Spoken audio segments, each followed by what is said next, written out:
Welcome guys, स्वागत है आपका मेरे यूट्यूब चैनल पे। आज का जो हमारा टॉपिक है वो है एक मेडिसिन के ऊपर। उस मेडिसिन कैटेगरी का नाम है स्टेटिन। आपने जनरली जो आपके नियर बाय या आपकी फैमिली में कोई हार्ट पेशेंट होगा जिसको कोलेस्ट्रॉल की दिक्कत होगी तो आपने उसके मेडिसिन स्टैक में देखा होगा स्टेटिन नाम की मेडिसिन।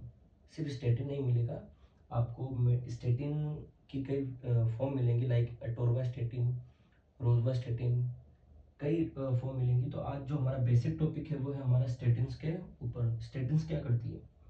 तो जो स्टेटिन नाम की जो मेडिसिन होती हैं वो क्या करती हैं, वो आपके बैड कोलेस्ट्रॉल को, जिसको हम एलडीएल भी कहते हैं, लो डेंसिटी लिपोप्रोटीन, उसको क्या करती है, कम करती है।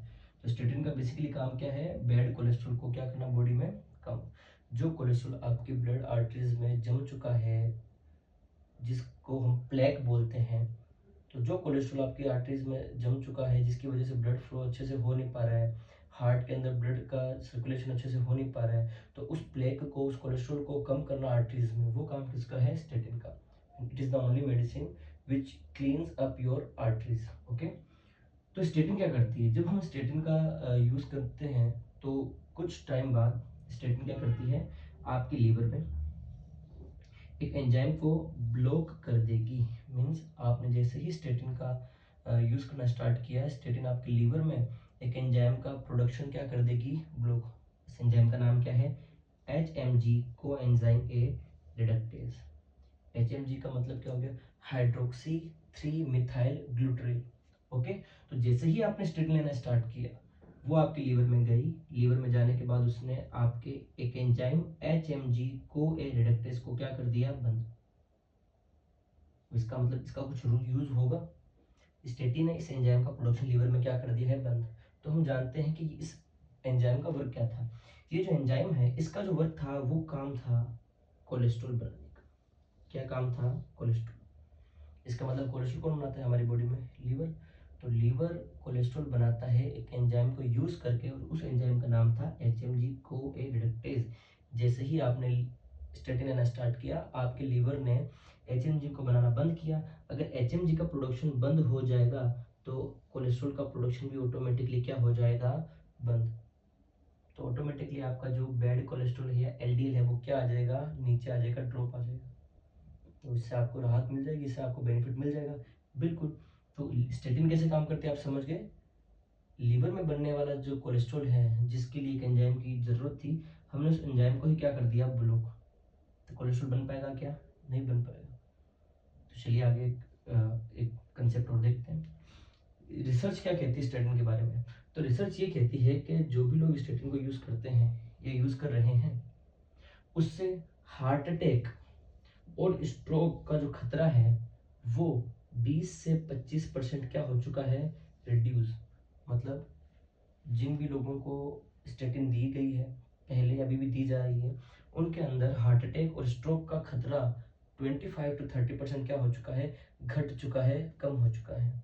एंड जाहिर सी बात है वो होना ही है, क्योंकि आर्टरीज जब ब्लॉक हो जाएंगी कोलेस्ट्रॉल से तो उससे हार्ट अटैक और स्ट्रोक का खतरा बढ़ता है। और उसने स्टेटिन ली है तो जाहिर सी बात है उसकी आर्टरीज को क्लीन किया गया, जैसे कि हार्ट अटैक और स्ट्रोक का खतरा क्या हो गया है, कम। इसका मतलब रिसर्च कहती है कि स्टेटिन लेना सही है। क्यों? क्योंकि वो आपके हार्ट अटैक और स्ट्रोक के रिस्क को क्या करती है, 25 से 30% कम करती है। इसके अलावा मेरे ख्याल से कोई दूसरी मेडिसिन है नहीं जिसको दिया जाए हार्ट अटैक को प्रिवेंट करने के लिए। तो दो चीजें हो गई, स्टेटिन कैसे काम करती है, स्टेटिन के बारे में रिसर्च ने क्या कहा। बट हम एक थोड़ा और डीपली जाएं तो हमें पहले ये पता होना चाहिए कि हम उस कोलेस्ट्रॉल को कम करना क्यों चाहते हैं। बेसिकली स्टेटिन हम कोलेस्ट्रॉल को कम करने के लिए ले रहे हैं, तो हम ये देखना चाहते हैं, हमें पता होना चाहिए कि कोलेस्ट्रॉल का काम क्या है आपकी बॉडी में। क्या कोलेस्ट्रॉल ऑलवेज बैड, क्या हमेशा के लिए बुरा ही है कोलेस्ट्रॉल? क्या उसके अंदर कुछ भी प्लस पॉइंट नहीं है? क्या हमारी बॉडी के लिए बिल्कुल भी अच्छा नहीं है? ऐसी बात नहीं है। कोई भी चीज़ हमारी बॉडी के लिए एक्सेस अमाउंट में बुरी होती है, मॉडरेट या नॉर्मल अमाउंट में बुरी नहीं होती। मीन्स कोलेस्ट्रॉल भी उसी तरीके से काम करता है। देखिए कोलेस्ट्रॉल का क्या काम है। यहाँ पे क्या दिया हुआ है कि कोलेस्ट्रॉल आपकी बॉडी में क्या करता है, सेल मेम्ब्रेन के अंदर फ्लेक्सिबिलिटी प्रोवाइड करवाता है। आपको पता होगा सेल मेम्ब्रेन के अंदर ट्रांसपोर्टेशन चलता है, कोई भी मॉलिक्यूल बाहर से अंदर, अंदर से बाहर, by diffusion, by osmosis movement करता है। तो उसके लिए प्लाज्मा मेम्ब्रेन का फ्लेक्सिबल होना भी ज़रूरी है। तो जो सेल मेम्ब्रेन है उसको फ्लेक्सिबल बनाने में किसका काम है? कोलेस्ट्रॉल। अगर कोलेस्ट्रॉल नहीं होगा तो सेल मेम्ब्रेन क्या हो जाएगी? रिजिड, कठोर हो जाएगी। तो ये जो ट्रांसपोर्टेशन है वो क्या हो सकता है? रुक सकता है। इसका मतलब सेल मेम्ब्रेन को फ्लेक्सिबल बनाने में किसका रोल है? कोलेस्ट्रॉल का। चलिए दूसरा यूज देखते हैं हम, क्या दिया हुआ है। हम आपने और हमने कई बार सुना होगा ना कि आप जो सुबह की धूप होती है 12-2 बजे वाली नहीं, बट जो सनराइज वाली जो धूप होती है जो 10 बजे के आसपास आती है, उस सनलाइट पे बैठने से हमारी बॉडी में विटामिन डी बढ़ता है। विटामिन डी कैसे बढ़ता है वही देखते हैं। अगर आप सनलाइट का यूज़ करते हैं, सन एक्सपोजर करते हैं, तो सनलाइट आपकी बॉडी के अंदर जो कोलेस्ट्रॉल है उसको यूज़ करेगी और क्या बनाएगी? Vitamin D. अगर मेरी बॉडी में कोलेस्ट्रॉल का लेवल कम हो गया तो जो सनलाइट मेरी स्किन पे गिर रही है, मेरी बॉडी पे गिर रही है, तो उसको अप्रोप्रिएट अमाउंट में क्या नहीं मिल पाएगा? कोलेस्ट्रॉल। तो जब सनलाइट को मेरी स्किन के अंदर अप्रोप्रिएट कोलेस्ट्रॉल नहीं मिल पाएगा तो विटामिन डी का कन्वर्जन, जो कोलेस्ट्रॉल विटामिन डी में कन्वर्ट होगा, वो ज़्यादा होगा या कम होगा? ऑब्वियसली कम होगा। इसका मतलब मेरी बॉडी के अंदर अगर नॉर्मल अमाउंट में कोलेस्ट्रॉल है तो सनलाइट जब कोलेस्ट्रॉल पे गिरेगी तो क्या बनाएगी? वो विटामिन डी। और विटामिन डी हमारी बॉडी के लिए क्यों ज़रूरी है? हॉर्मोन्स के लिए, टेस्टोस्टेरोन के लिए, बॉडी बोन स्ट्रेंथ के लिए। इसका मतलब आपकी बॉडी में कोलेस्ट्रॉल कम है तो सनलाइट जब उस पर गिरेगी तो कोलेस्ट्रॉल विटामिन डी में कन्वर्ट हो पाएगा क्या? नहीं, और ना के बराबर होगा। इसका मतलब कोलेस्ट्रॉल से विटामिन डी बनता है, हमारे लिए रोज यूज की चीज़ है। नेक्स्ट आते हैं हम, कोलेस्ट्रॉल क्या काम करता है? कोलेस्ट्रॉल का काम है हॉर्मोन्स बनाने का। कौन कौन से हॉर्मोन्स आप देख सकते हैं? टेस्टोस्टेरोन जो मेल हार्मोन है, एस्ट्रोजन जो फीमेल हार्मोन है, कोर्टिसोल जो स्ट्रेस हार्मोन है, और प्रोजेस्टेरोन जिसको हम प्रेगनेंसी हार्मोन भी कहते हैं। That means cholesterol directly linked है आपके हार्मोन सिस्टम से। कोलेस्ट्रॉल नॉर्मल है तो आपके हार्मोन नॉर्मल काम करेंगे, वर्क करेंगे, बनेंगे। कोलेस्ट्रॉल कम हो गया तो हार्मोनल दिक्कत आएगी क्या? एब्सोल्युटली। इसका मतलब हार्मोन बनाने का काम भी किसका है? कोलेस्ट्रॉल का है। और हम कोलेस्ट्रॉल को क्या मान चुके थे अभी तक? बैड, बुरा, बट ऐसा नहीं है। आगे फिर देखिए कोलेस्ट्रॉल का एक और काम क्या है। देखिए आपने सुना होगा लीवर एक एंजाइम बनाता है, एक जूस बनाता है जिसको बाइल जूस बोलते हैं, बाइल एसिड बाइल जूस बोलते हैं। जब आप कोई फैट की चीज़ खाते हो तो उस बड़े फैट ग्लोब्यूल को तोड़ने का काम जो होता है वो बाइल जूस को होता है। बाइल जूस कौन बनाता है? लीवर। बट क्या कभी हमने देखा लीवर बाइल कैसे बनाता है? तो लीवर जो बाइल बनाता है उस बाइल को बनाने के लिए भी किसकी रिक्वायरमेंट है? कोलेस्ट्रॉल की। तो लीवर पहले क्या करेगा? लीवर एचएमजी को एंजाइम रिडक्टेस को यूज करके क्या बनाएगा? कोलेस्ट्रॉल। और वही कोलेस्ट्रॉल जो बच गया एक्स्ट्रा है या उस कोलेस्ट्रॉल को यूज करके क्या बनाएगा? वो बाइल बनाएगा। आगे बात समझ में? चलिए आगे देखते हैं। ब्रेन के लिए भी कोलेस्ट्रॉल जरूरी है।